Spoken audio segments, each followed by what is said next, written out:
Muito bom dia, meus amigos. Aqui com vocês o Ministro Marcos. E eu venho aqui trazer uma palavra de Deus, uma mensagem de Deus para abençoar a sua vida. Amém? Que Deus abençoe grandemente a sua vida. Que Deus dê a paz no seu coração. Que Deus venha ser o centro da sua vida. Amém? Coloque a Deus como prioridade na sua vida. A Bíblia diz que nós devemos amar a Deus acima de todas as coisas e de todo o nosso coração e de todo o nosso entendimento. Amém?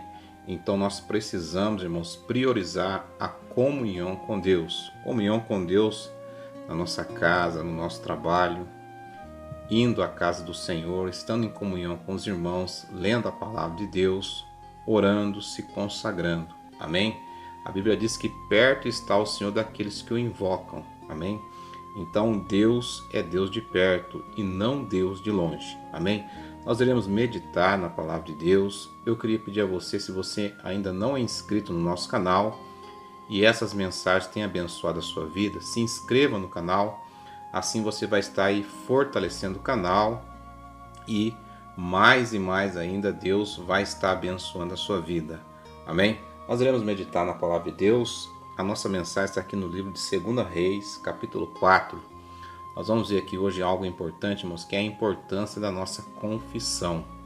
Amém? A Bíblia diz que a morte e a vida estão no poder das nossas palavras. As nossas palavras, ela têm poder no mundo espiritual. Amém? Então, vigie aquilo que você fala. Amém? Principalmente quando nós estamos passando por dificuldades, irmãos, é comum, às vezes, as pessoas fazer uma confissão negativa, uma confissão de derrota. Amém? Então nós iremos meditar aqui na palavra de Deus. 2 Reis, capítulo 4, no versículo 16 diz assim: E ele disse: A este tempo determinado, segundo o tempo da vida, abraçarás um filho. E disse ela: Não, meu senhor, homem de Deus, não mintas a tua serva. E concebeu a mulher e deu à luz um filho, no tal tempo determinado, segundo o tempo da vida que Eliseu lhe dissera. E crescendo o filho, sucedeu que um dia saiu para seu pai, que estava com os segadores, e disse a seu pai: Ai, a minha cabeça, ai, a minha cabeça. E então disse ao moço: Leva-o à sua mãe. E ele o tomou e o levou à sua mãe. E esteve sobre os teus joelhos até o meio-dia e morreu. E subiu ela e o deitou sobre a cama do homem de Deus e fechou sobre ele a porta. E chamou a seu marido e disse: Manda-me já um dos moços e uma das jumentas, para que eu corra ao homem de Deus e para que volte. E disse ele: Por que vais a ele hoje? Não é lua nova, nem sábado. E ela lhe disse: Tudo vai bem. Então abardou o jumento e disse ao seu moço: Guia e anda, e não te detenhas no caminho, senão quando eu te disser. Partiu ela, pois, e veio ao homem de Deus, ao monte Carmelo. E sucedeu que, vendo ao homem de Deus de longe, disse a Gease, seu moço: Eis aí a sunamita. Amém, irmãos? Então, irmãos, nessa passagem aqui do livro de 2 Reis, capítulo 4, nós vemos a história da sunamita. Esta sunamita era uma mulher que tinha uma condição financeira muito boa e no começo da história conta que Eliseu passava por ali. E ela sentiu no coração de fazer um cômodo para aquele homem de Deus.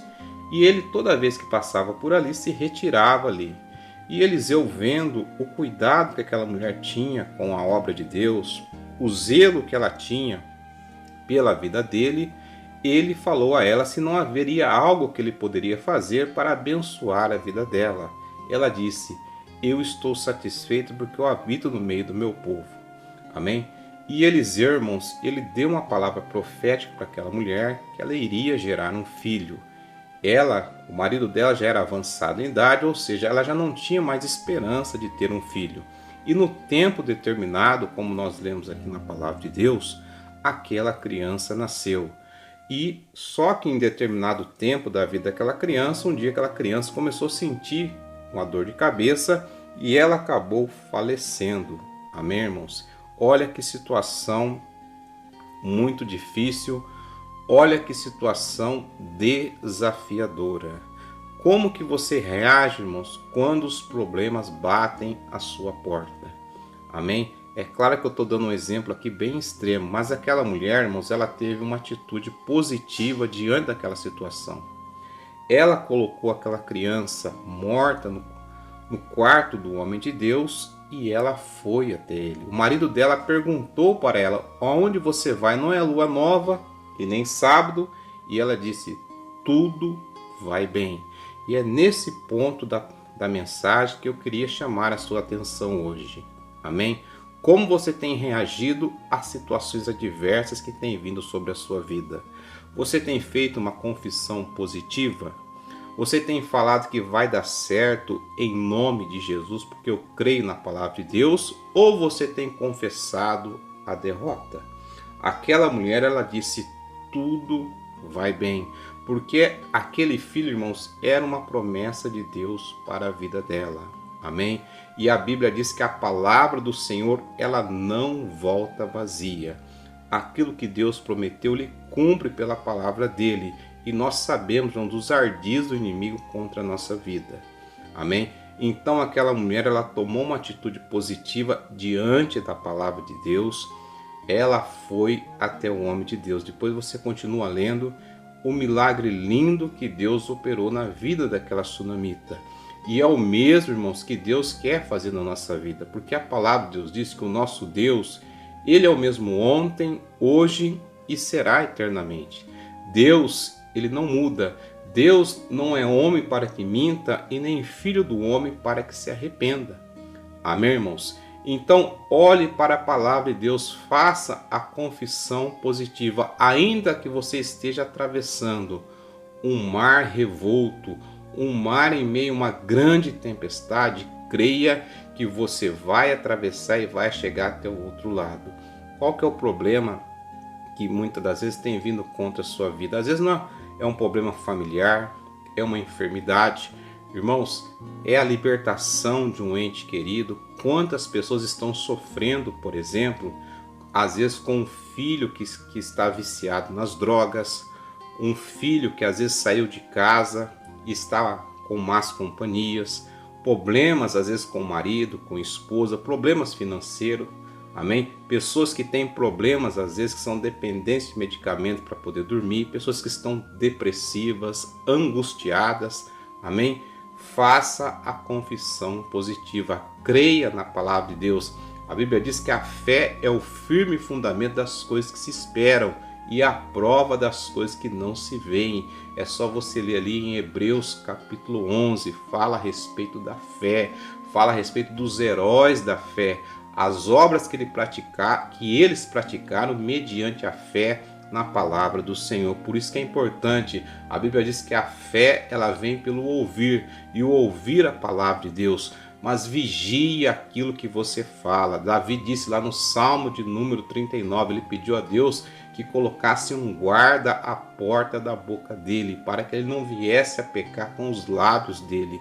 E quantas pessoas conhecedoras da palavra de Deus que acabam falando palavras de derrota, palavras de desânimo. Isso são sentenças que são colocadas no mundo espiritual. Irmãos, quando você fica confessando aquilo que é contrário à palavra de Deus, derrota, desânimo, você começa a atrair uma atmosfera maligna para a sua vida. O diabo, nosso adversário, a Bíblia diz que ele anda ao derredor, bramando como um leão, buscando a quem possa tragar. Vigie as suas palavras, vigie as palavras de desânimo, até mesmo pessoas, irmãos, que falam palavras de baixo calão. Irmãos, o cristão, ele tem que andar com a boa palavra nos lábios dele. A Bíblia diz que a boca fala do que está cheio o coração. Guarde o seu coração na palavra de Deus. Por isso que é importante, irmãos, você encher o seu coração com a palavra de Deus. O salmista, ele disse: escondi a sua palavra no meu coração para eu não pecar contra ti. Não olhe para o tamanho do seu problema, mas olhe para o nosso Deus que está sentado no trono dele, pronto para abençoar aqueles que creem e obedecem a palavra dele. Amém? Depois você lê esse capítulo 4 todo de 2 Reis e eu creio que Deus vai abençoar muito a sua vida em nome de Jesus. Vamos fazer uma oração agora? Pai, em nome de Jesus, sobre esta palavra, eu oro agora com cada irmão, com cada irmã. Meu Deus, pessoas que têm passado por problemas, por dificuldades, como nós falamos aqui na mensagem, às vezes é um filho que é viciado em drogas, às vezes é um filho que saiu de casa, meu pai, às vezes é um problema com o marido, com a esposa, são problemas que se acumulam na vida dessa pessoa, problema na vida sentimental, meu Deus, problema na vida financeira, meu Deus, mas o Senhor é soberano sobre todas as coisas, meu Pai. O mesmo Deus que deu a vida de volta àquele filho da sunamita, meu Pai, sopra o vento do teu Santo Espírito sobre a vida dessa pessoa que está necessitando, meu Pai, de um milagre. Em nome de Jesus, a tua palavra diz que tudo é possível àquele que crê. Meu Pai, nós cremos no teu milagre. Meu Deus, abençoa cada vida nesse momento, que toda obra maligna, toda obra do inferno, meu Pai, que toda inveja, todos os ardis do inimigo seja repreendido agora em nome do nosso Senhor e Salvador Jesus Cristo. Meu Deus, abençoa cada vida em nome de Jesus. Amém. E graças a Deus. Amém, irmãos? Que Deus abençoe grandemente a sua vida em nome de Jesus.